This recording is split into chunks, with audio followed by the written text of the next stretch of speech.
Olá pessoal, continuando a falar desse livro aqui, começando em Jerusalém.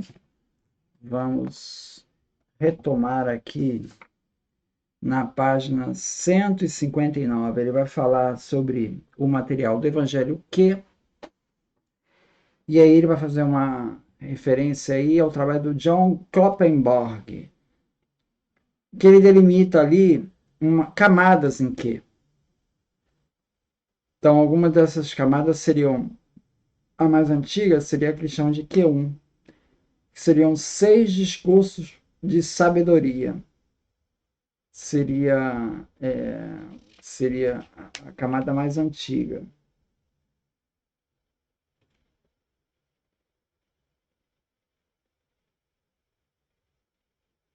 O material do primeiro grupo, identificado por Kloppenborg, forma o núcleo do que é geralmente conhecido como Sermão da Planície, o equivalente em Q, ou porção do Sermão da Montanha, que aparece em Mateus. Tá? E essas passagens também vão aparecer no Evangelho de Tomé e também vão aparecer lá na Didaque, algumas delas. Então, por isso que são os grupos aí mais antigos da tradição do Evangelho, que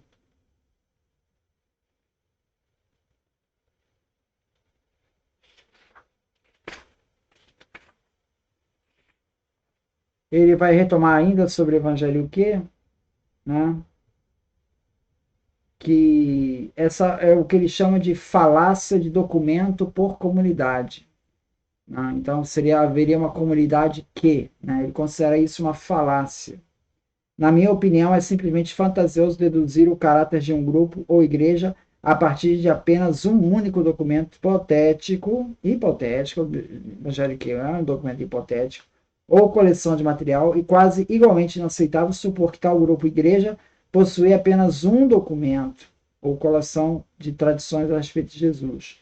Em completo contraste, é altamente plausível enxergar aqui evidências de uma coleção direta de histórias de milagres agrupados por conveniência pedagógica, que fornece apenas uma parte de um repertório muito mais rico da tradição de Jesus, usado por apóstolos e mestres em sua pregação.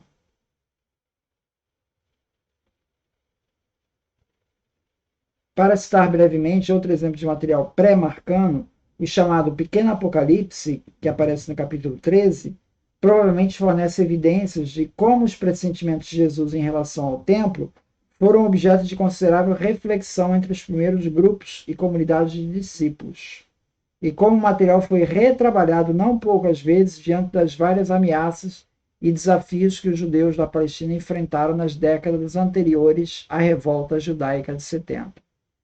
Uma ameaça que certamente deve ter ressoado com a fala do sacrilégio desolador montado onde não deveria estar. Quem é esse sacrilégio desolador? Que aparece lá em, em Marcos aí, 13, 14. Possivelmente foi a crise provocada pela decisão do imperador Caio Calígula de mandar erigir uma estátua no Templo de Jerusalém, menos de 10 anos após a morte de Jesus. No registro de Marcos, inclui o tipo de interjeição na narração da tradição de Jesus nesse ponto, onde ele diz assim: deixe o leitor entender, que era muito provável que fosse uma característica do ensino cristão em face de uma perspectiva tão horrorosa.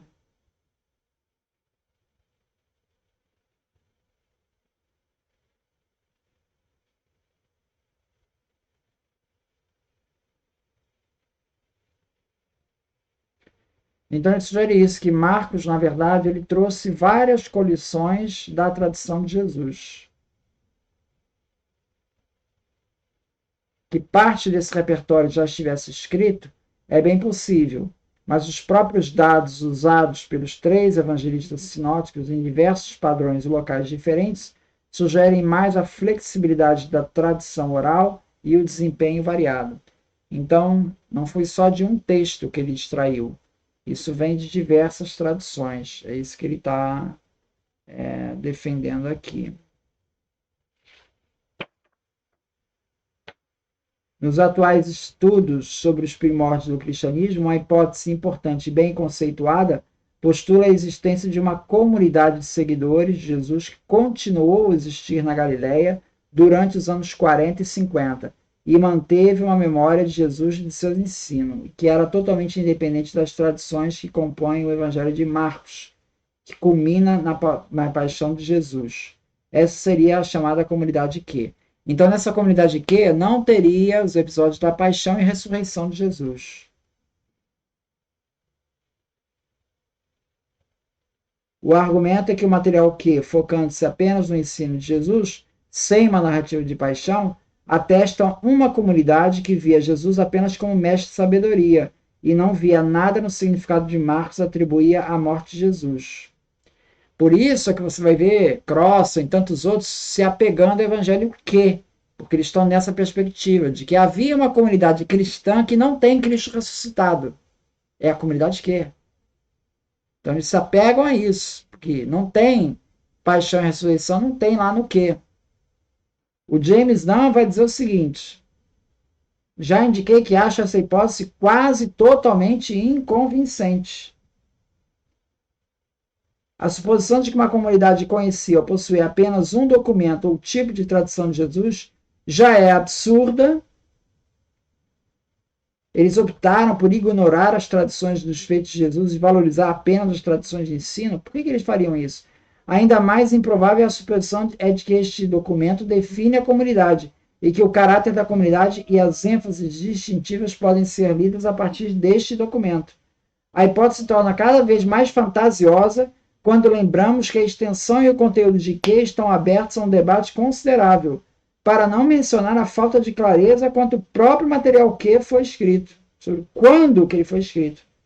Permaneço da minha opinião de que a melhor explicação da tradição de Jesus, que carrega um selo fortemente galileu e que mostra pouco ou nenhum sinal de uma perspectiva orientada para a paixão, é que ela tomou sua forma atual durante a missão de Jesus na Galiléia. Ou seja, esse texto que está refletindo, na verdade é porque a paixão ainda não aconteceu.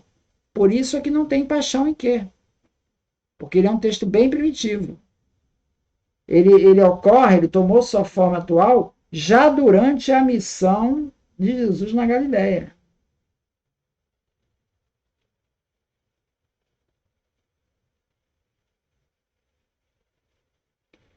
Não menos importante é o estranho silêncio em relação à presença contínua de discípulos de Jesus na Galiléia.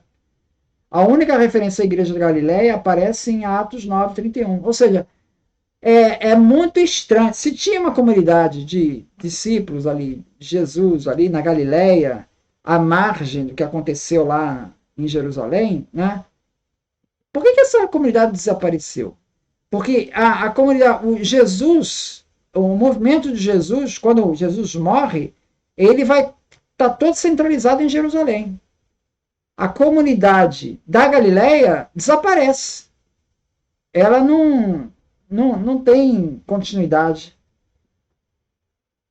Pode-se imaginar que o impacto causado por Jesus nas aldeias da Galiléia teria sido um efeito mais duradouro do que uma única menção parece indicar, que é o Atos 9:31. Então, cara, não sobrou nada da comunidade da Galiléia. Poderia ser, então, que há algo mais na hipótese da comunidade que na Galiléia do que eu estou disposto a aceitar? Poderia ser que os Atos e outros escritos do Novo Testamento tenham colocado um véu de silêncio sobre o cristianismo da Galiléia?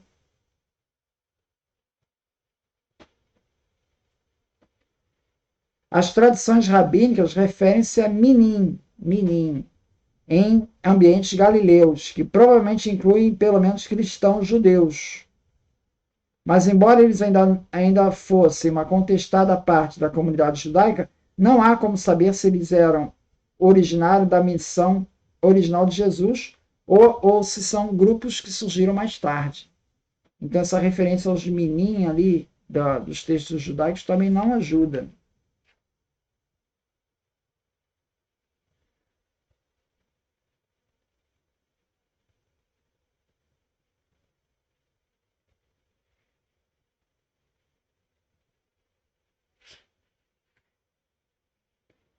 Então é isso. Muito obrigado, então.